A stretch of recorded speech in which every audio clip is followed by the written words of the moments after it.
કેટલા બધા લોકો એવા હોય છે કે એને ગરોળી જોતાની સાથે જ બીક લાગી જતી હોય.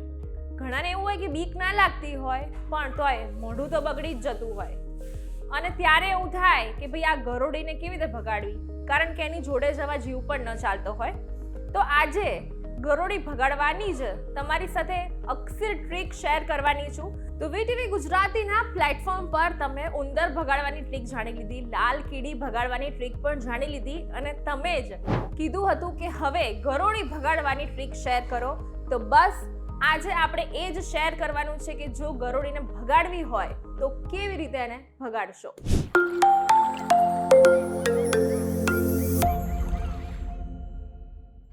Hello guys and girls, vtvgujarati.com પરથી હું છું બંસરી શાહ.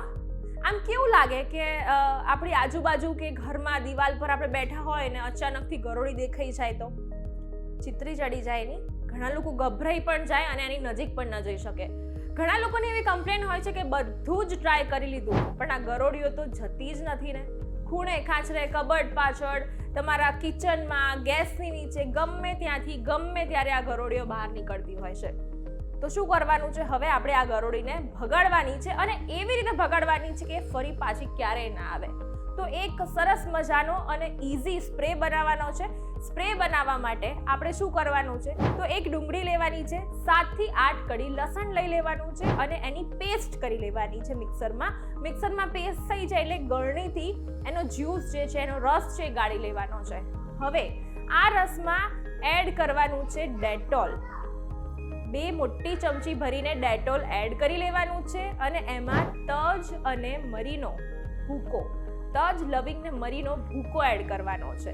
આ બધી વસ્તુ મિક્સ કરવાની છે ને એક સ્પ્રે બોટલમાં ભરી લેવાની છે.